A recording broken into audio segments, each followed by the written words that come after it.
Los rostros han cambiado. Muchos de los fundadores ya no están, otros han envejecido, pero el espíritu permanece: representar, defender y luchar. La historia de los bancarios y bancarias chilenos es la historia de un pueblo que no se resigna. Desde aquella primera huelga de 1945 hasta las luchas actuales por un país más justo, han sabido que sin organización no hay dignidad, sin dignidad no hay futuro. En Confederación Bancaria una de las banderas que tenemos es negociación ramal, porque la ley muy bien nos faculta para negociar por empresa y obviamente cada empresa negocia y se supone que va teniendo sus beneficios. Y la idea de nosotros es negociación ramal para poder negociar desde arriba un piso para toda la banca y desde ahí que cada sindicato vaya aumentando ese beneficio.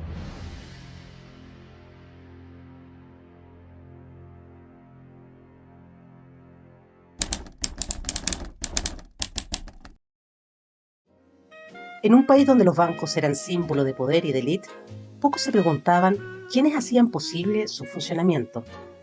Y mientras el país hacía brillar la poesía de Gabriela Mistral con el recibimiento del Nobel, ese mismo año 45, los sindicatos bancarios sometieron a votación la posibilidad de una huelga indefinida, la primera huelga general bancaria que dio el pie inicial de una organización que hoy cumple 80 años. Es lo que se conocía como los trabajadores de cuello y corbata, que eran los bancarios, los trabajadores del sector público, los funcionarios públicos que hoy día podríamos decir están en la NEF, de alguna forma los profesores, de alguna forma, no del todo, pero era la tradicional, en ese entonces llamada o denominada clase media, que estaba conformada por los trabajadores de cuello y corbata, así tan sencillo como eso, y que constituían lo que en el ordenamiento jurídico de esa época se clasificaban como empleados, que tenían un estatus distinto a los obreros, pero los empleados bancarios junto con los empleados públicos, y aquí es relevante porque Ricardo Mas, quien es el primer secretario general junto con Clotario Blest, tomaron la decisión de aglutinar además a los trabajadores del sector de empleados y crearon la Confederación de Empleados Particulares de Chile. La creación en el año 45, en el mes de octubre, de la Federación Bancaria tuvo ese propósito, es decir, aglutinar a todos los trabajadores del sistema financiero para propender a negociar colectivamente de manera ramal, que es la gran demanda que tiene hoy día, 80 años después, el movimiento sindical. Y durante eso se dieron muchos fenómenos a lo largo de los 80 años. Se logró avanzar en conquistas relevantes para el mundo financiero, como es la fundación de la Caja Bancaria, que es uno de los hitos más importantes que le permitió a los bancarios contar con una protección social, y se fue avanzando en mejoramiento económico de manera sostenida entre el año 45 y el 75. O sea, 30 años de gloria que no solamente fueron para el sector bancario, sino que yo diría también para muchos sectores económicos donde los trabajadores lograron ir adquiriendo, producto de las luchas, garantías importantes. En ese contexto, el 17 de septiembre, tras un arbitraje impuesto por el gobierno, se alcanzó un reajuste general de sueldos y el compromiso de crear la Caja de Previsión Bancaria. Esa victoria marcó el nacimiento de una conciencia colectiva en el marco de un modelo económico de desarrollo interno.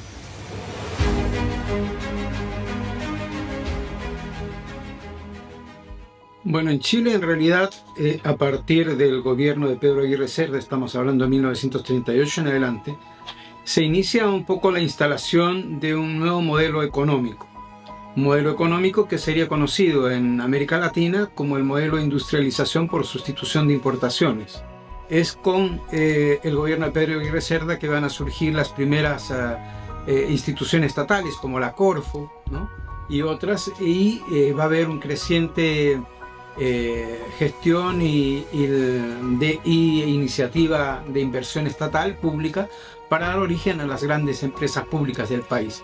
Entonces este modelo de desarrollo de industrialización por sustitución de importaciones es el que toma vigencia a partir de ese gobierno de Pedro Aguirre Cerda, insisto, y después vendrían ya los otros gobiernos radicales, con posterioridad ya el propio gobierno incluso de Jorge Alessandri o el de Frei, y hasta Salvador Allende. Este modelo se mantiene prácticamente entonces hasta 1975 en rigor. que el mundo sindical en general y en Chile en particular recogen algunos postulados que vienen del mundo anarquista. De eso está la Mutual. Y esa idea se expande en muchos sindicatos chilenos y de los bancarios, porque los bancarios lograron en algún momento tener, también fuera de en el sur, lograron tener una línea de becas. Entonces esta caja bancaria pasó a ser muy interesante porque de alguna manera, y lo veían pintoresca porque eran los empleados bancarios que podían administrar, que mejor que ellos sabían administrar la economía. Entre el año 35 y el 45 hay un auge en el movimiento de los empleados de la clase media. Y así aparece el 43 la ANEF, después pertenecen los compañeros de empleados particulares, entre eso la Confederación Bancaria. Entonces, esta es una generación que irrumpen en ese momento en todas estas partes de ámbito que posteriormente va a ser lo que son los empleados fiscales y semifiscales y particulares. Así yo diría que es en esa ola es que aparece la Confederación Bancaria. En ese momento, de alguna manera, hay una manifestación a no existir y se logra una unificación que se da tácita entre el mundo, entre las agrupaciones, o las agrupaciones, diríamos, de empleados y del mundo obrero. Y así se crea lo que se llamó en el momento la JUNECH, Junta Nacional de Empleados de Chile, que tenía a la NET, que era el empleo público, a los empleados de particular, que uno de los fundamentales columna vertebral era el empleo bancario, y estaban los semifiscales, que era la NET. Los semifiscales eran de las cajas de previsiones. Esas tres entidades forman la JUNECH, que son los que van en conjunto con las centrales sindicales que estaban quebradas, las 12 de Che, quebradas por problemas partidistas, logran juntarse de alguna manera y encabezan las manifestaciones fundamentalmente contra González Videla, entre eso la bullada y conocida Revolución de la Chaucha. Ellos lograron de alguna manera crear centrales de trabajadores, la CUT, que presidía por Clotario, y en el consejo directivo está integrado por obreros y por empleados. Ese mismo espíritu se consolidó un mes después, el 13 de octubre de 1945, cuando Edgardo Mas, Álvaro Valdés, Fernando Castellón, José Mendía, Julio Soto y otros dirigentes fundaron la Federación de Sindicatos de Empleados de Bancos de Chile, la FECEBACH. Así nacía la institución madre de lo que hoy conocemos como la Confederación de Sindicatos Bancarios y Afines de Chile. Por ejemplo, algo que nos llamó mucho la atención es que la pelea de los bancarios en el 45, una huelga general que podría llamarse la primera huelga, digamos, a nivel ramal del sector, porque aglutinaba distintas organizaciones que dio vida a la federación, se discutía el tema, por ejemplo, a partir de ahí se discutía el tema de las 40 horas. En el 45 se discutía el tema de las pensiones. De ahí surgió la caja bancaria, que después fue expropiada por la dictadura, pero ahí surgió las pensiones y pensiones dignas para los trabajadores bancarios. La Confederación Bancaria, en ese entonces Federación Bancaria, siempre tuvo vínculos con los sindicatos de otras latitudes, y se conformó una especie de agrupación con los sindicatos latinoamericanos que compartían experiencias comunes, de forma tal poder establecer en cada uno de esos países sistemas que fuesen parecidos, porque la banca en Brasil, en Argentina y Uruguay, me refiero a esos países del Atlántico que son los que más derechos o beneficios han tenido, justamente servían muchas veces como ejemplo para poder, no se podía trasladar mecánicamente, pero poder tomar en parte de esos triunfos que tenían esos sindicatos para trasladarlo en materia económica acá en nuestro país, cosas que muchas de ellas se consiguieron. Me refiero al tema de la seguridad social, que fue relevante, y además también para hacer frente a otras materias de carácter político, porque en ese entonces, en los años 50 y 60, el sindicalismo, no solamente chileno, sino que el sindicalismo internacional se planteaba también dentro de las centrales sindicales a las que pertenecía, se planteaba transformaciones de carácter estructural en la sociedad. Entonces impulsaba también la transformación, y no hay que perder de vista que la central de esa época planteaba la transformación política, acabar con la sociedad capitalista. Entonces no era una aspiración menor, eso requería del sindicalismo también una estatura política mucho más grande. Bueno, lo que pasa es que Clotario, sin duda, Clotario era un hombre que no le gustaban los partidos políticos. Entonces él siempre buscó que los trabajadores fueran organizados. Entonces cualquier organismo que existiera un poco, que estuviera paralelamente a los grupos sindicales o grupos de trabajadores y que de alguna manera querían arrogarse la representatividad y la elección, a Clotario entraba urticaria. Y eso partió con el grupo de izquierda en el tiempo con la CUT y pasa posteriormente con el MIR, cuando hay un grupo que de alguna manera quiere capitalizar algo que era federativo. Entonces Clotario de ahí se va a tener siempre su inconveniente y después va a tener el 84 con el Comando Nacional de Trabajadores, cuando está Seguier, y Seguier se resulta que el compañero era de la Democracia Cristiana y hay un dimi de letras de Clotario se va. O sea, de Clotario es eso, el problema de los partidos políticos. Decía, se acepta como correcta opinión, pero no pueden interferir en las decisiones de los trabajadores porque son autónomos. La banca hoy día tiene un 70%, el año 2025 tiene casi un 70% de sindicalización. Es el único sector que mantiene esa tasa tan alta. Y es contradictorio con el nivel de precariedad que hay en nuestro en otros aspectos de la relación trabajo-capital. Es contradictorio, pero la gente está afiliada. Hay un sindicato, hay varios sindicatos que tienen más de 2.000 personas en el sistema financiero, que son sindicatos muy grandes. Si se compara, digamos, con los sindicatos, si se compara con el promedio, que es menos de 30 personas.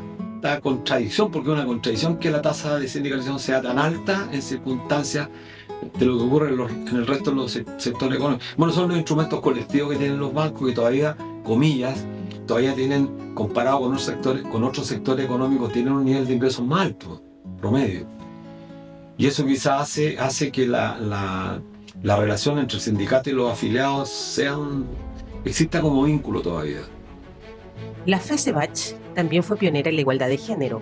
Durante la huelga de 1951, Estela Reyes, tesorera del sindicato del Banco de Londres, llamó a sus compañeras a sumarse a la lucha. Las trabajadoras bancarias respondieron con fuerza, convirtiéndose en protagonistas del movimiento sindical. Las mujeres que trabajamos hombro a hombro con nuestros compañeros debemos ocupar en esta lucha un puesto de vanguardia.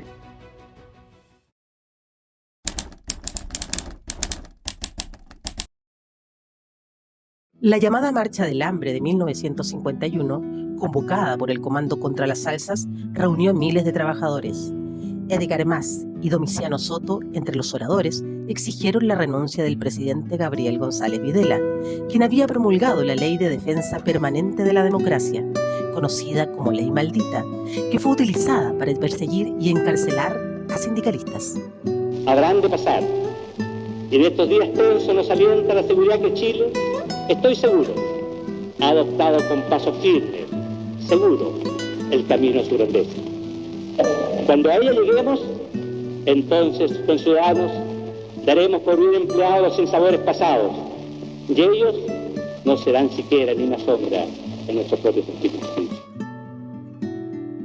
Como era tan pequeña la banca, pero era tan decisiva para el proceso de ahorro e inversión, es que eso también explica por qué en tiempos de Salvador Allende se hizo imprescindible que para poder empujar el desarrollo interno y todo lo demás, que el Estado tomara el control de la banca.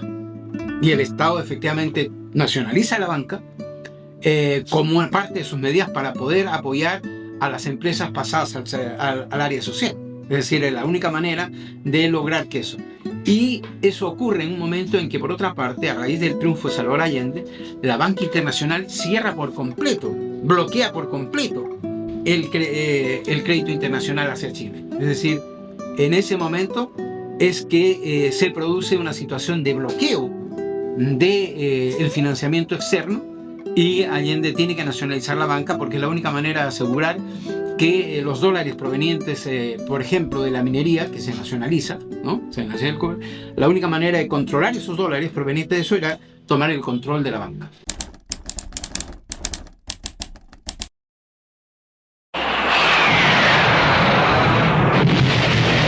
El golpe de Estado de 1973 no solo clausuró la democracia, disolvió sindicatos, intervino organizaciones, persiguió dirigentes y sembró el miedo y el terror. La FECEBACH fue una de las tantas golpeadas por la represión. Archivos, registros y sedes fueron allanados. Muchos dirigentes debieron esconderse o exiliarse. Esto trajo aparejado además los consiguientes efectos nocivos para el conjunto de los trabajadores, pero también hubo persecución política. Y nosotros tenemos una lista importante de trabajadores que perdieron su vida, sindicalistas en el norte particularmente, que la dictadura también reprimió y asesinó.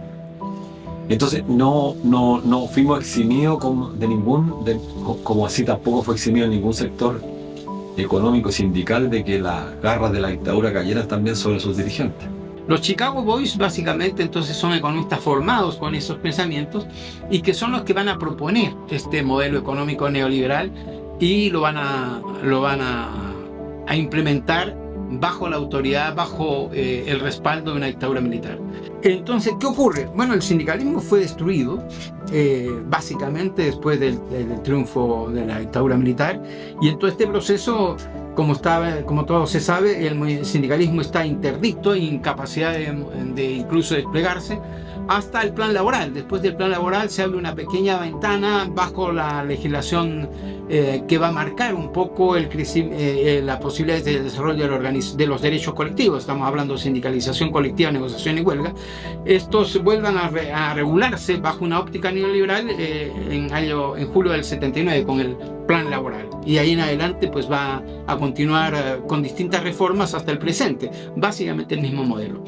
Eso restringe estructuralmente la capacidad de negociación de los trabajadores, restringe además su organización, supedita su organización como nunca antes al espacio de la empresa, es decir, a veces incluso ni siquiera de la empresa, sino del establecimiento, que a veces que no siempre es lo mismo establecimiento que empresa, porque hay empresas que tienen muchos establecimientos a nivel de cada uno del país, y entonces el lugar de organización de los trabajadores pasa a ser ni siquiera la empresa, sino que a veces el establecimiento. Además, te van a dar una concepción de la libertad sindical que permite el fraccionamiento y el paralelismo sindical. Los grupos negociadores, todo lo paralelo a los sindicatos. Es decir, destruyen el derecho colectivo de negociación colectiva, de sindicalización, y destruyen incluso el derecho a la huelga, que como se sabe, durante mucho largo tiempo incluso tenía la posibilidad de reemplazante y todo lo por el estilo, y hoy día está de alguna manera superado eso, aunque cubierto con el tema de la provisión de servicios mínimos, como se sabe. Es decir, desmantelan el conjunto de los derechos colectivos del trabajo,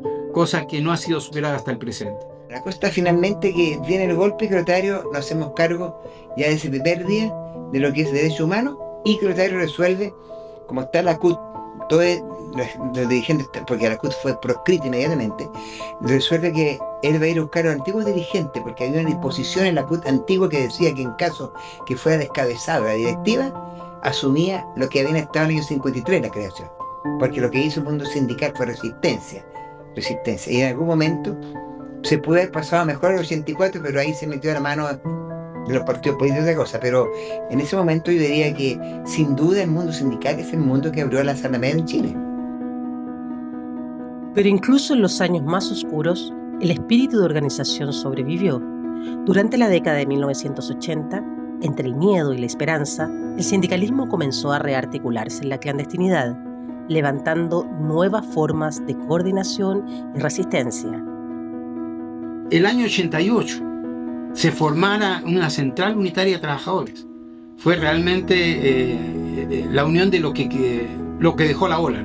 Es decir, tú no tienes un sindicalismo que se recompone con fuerza, no, es un sindicalismo de lo que quedó después de que arrasaran con él. Represivamente y legalmente. Es decir, hay medidas legales, pero las primeras represivas, hay que decir. Sobre el movimiento sindical no es que le cambiaron la legislación, no, es que lo descabezaron literalmente. Está la muerte de Tucapel Jiménez, literalmente ahorcado, ¿no? Acuchillado, ¿no? El año 81. Entonces se hace una cosa como para apoyar electoralmente algo.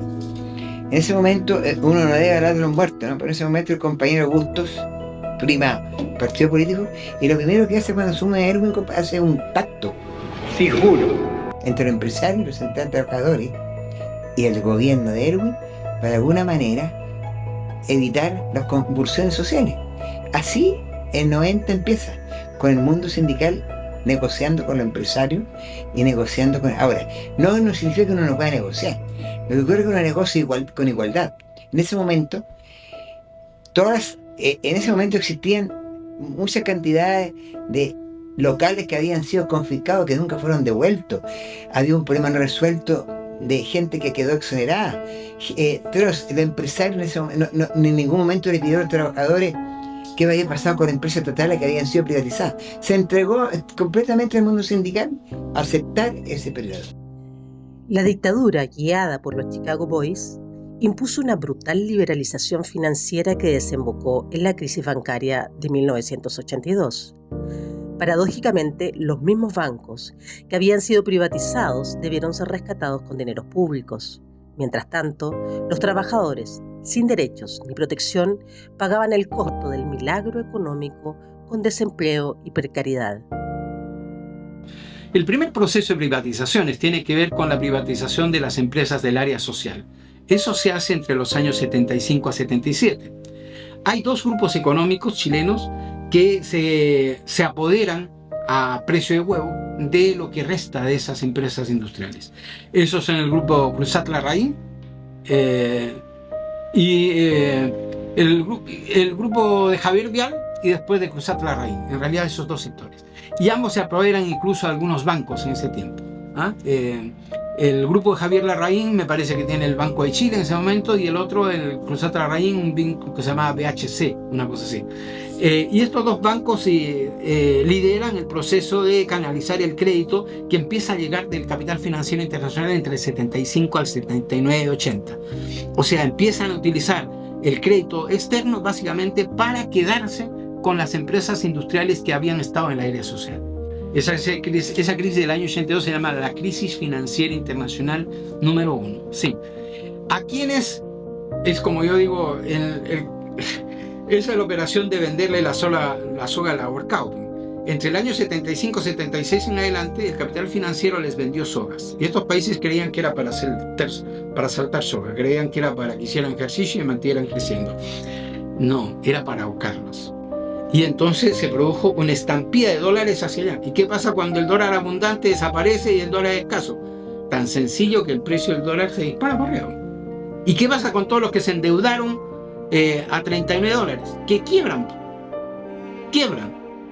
No hay que perder de vista que a fines de los 80, pero a principios de los 90, particularmente en el gobierno de Erwin y Frey, se abre la economía completamente a la economía mundial, empiezan los tratados de libre comercio, y eso implica que la concentración financiera es brutal en este país. Y entonces empiezan a desaparecer bancos porque se empiezan a fusionar. La primera fusión importante en este país ocurrió en el año 88 entre el Banco Osorno y el Banco del Trabajo. Pero después viene otra fusión importante, que es la fusión del Banco Santander con el Banco Osorno y Unión. Santander prácticamente era un banco pequeñísimo, pero de capitales españoles grandes. Compra un banco importante como el Banco Osorno y ahí aparecen los primeros megabancos.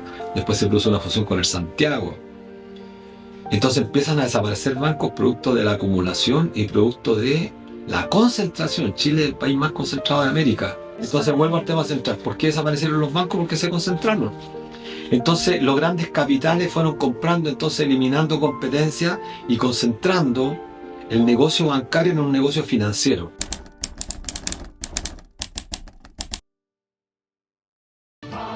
Con el retorno de la democracia, los bancarios y bancarias, como tantos otros trabajadores y trabajadoras, esperaban recuperar sus derechos sindicales y colectivos. Sin embargo, la Constitución y el Código Laboral de la dictadura permanecieron intactos. Vamos a decir que no, por la vida y por la paz. El sindicalismo siguió fragmentado y debilitado, limitado por leyes que impiden, hasta la fecha, la negociación ramal. ¿Qué significa eso? Que todos los trabajadores del sistema financiero podamos converger en una sola propuesta que considere los grandes aspectos de forma tal que todos negociemos juntos con la Asociación de Bancos e Instituciones Financieras, que es el sindicato que tienen ellos. Ellos tienen un solo sindicato, los dueños de los bancos. Nosotros tenemos más de 200 sindicatos en el sistema financiero. Entonces, por razones obvias, ellos son fuertes porque son un solo sindicato. Nosotros somos muchos sindicatos. ¿Cuál es el objetivo de la negociación colectiva ramal? Que nos pongamos de acuerdo en un solo instrumento colectivo. Por supuesto que van a haber diferencias porque no es lo mismo un banco que obtiene 20% de rentabilidad al capital respecto a un banco que obtiene el 5%. Pero hay cuestiones que son fundamentales, jornadas laborales, salarios mínimos, etc.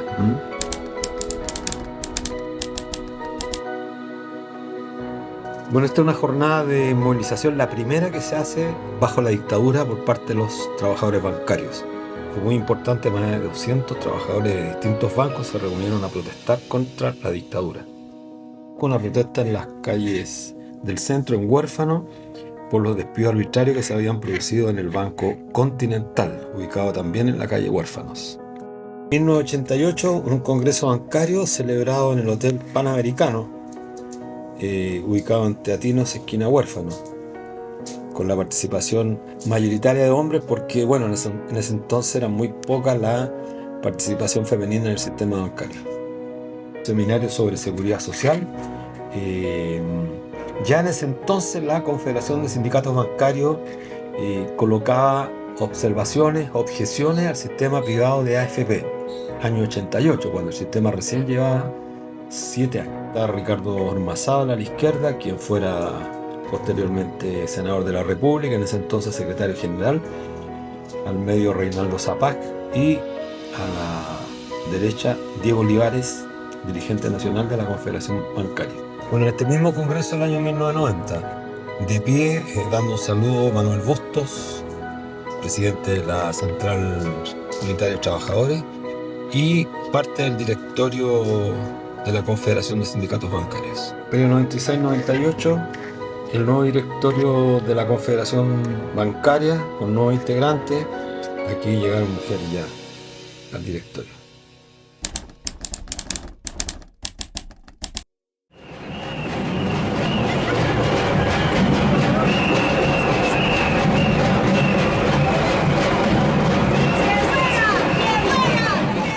El sindicalismo bancario no permaneció aislado. La Confederación de Sindicatos Bancarios y Afines se incorporó activamente a las luchas sociales, especialmente formando al movimiento No Más AFP, comprendiendo que la defensa de los derechos laborales está ligada a la defensa del derecho a una vejez digna. La seguridad social forma parte, yo diría, primordial de la lucha de los sindicatos. No se pueden entender los sindicatos sin seguridad social, o dicho de otra manera, la seguridad social no se puede entender sin la existencia de los sindicatos, porque es una consecuencia, un logro, un fruto de la lucha que el movimiento sindical, el movimiento de los trabajadores ha dado, porque constituye uno de los derechos, yo diría, inalienables de la lucha del mundo del trabajo. Contar con seguridad social, entendiendo la seguridad social como salud y como pensiones, es decir, un sistema que pueda proveer a las personas para que en la vida tanto activa como pasiva puedan enfrentar las contingencias derivadas de los estados de necesidad. Ese era un fundamento principal. Y en ese contexto, este sistema privado que se instaló en el año 80 con el decreto de ley 3500, un sistema que no tiene nada que ver con seguridad social, muy por el contrario. Es un sistema que captura forzosamente el ahorro que llaman ellos, pero que es salario, no es ahorro, es salario, un 10% más una comisión del 1%, y que lo destina fundamentalmente como flujo permanente de capital para el financiamiento de la inversión privada. Porque esa plata tenemos que entender, ese dinero, que es salario, insisto, va a financiar a los grandes grupos económicos nacionales y también a los internacionales, para que expandan su fortuna, y el retorno que entregan al final de la vida activa del trabajador se devuelve, que en los sistemas de seguridad social se conoce como salario diferido. O sea, yo difiero una parte de mi salario para que después me lo devuelvan como pensión. En este particular caso, usted entrega el salario convertido o llamado ahorro para que después sea devuelto en una miseria cantidad denominada pensión, que es lo que hemos vivido en Chile. Bueno, ese escenario estaba aquí en el 2013, después de 2008, cuando se produce la crisis financiera grande, la famosa quiebra de Banco Lehman Brothers. Los bancarios, como tenían más relación con la banca, bueno, salimos a protestar, porque además uno de los fondos de pensiones perdió casi el 30% de su valor, y eso implicó que los trabajadores que se pensionaban en ese momento y los que se pensionaron durante 5 años después tuvieron pensiones miserables, nunca más recuperaron ese valor perdido. Entonces empezamos un largo periplo en términos de organizarnos con más sindicatos para salir al frente y tratar de pelear por la restitución de la seguridad social. Bueno, así nació la coordinadora. Los trabajadores y trabajadoras bancarios y bancarias han quedado en la historia sindical de Chile, siempre junto a profesores, portuarios y empleados públicos y la ciudadanía, comprendiendo que la precarización laboral es un problema estructural y de todos y todas.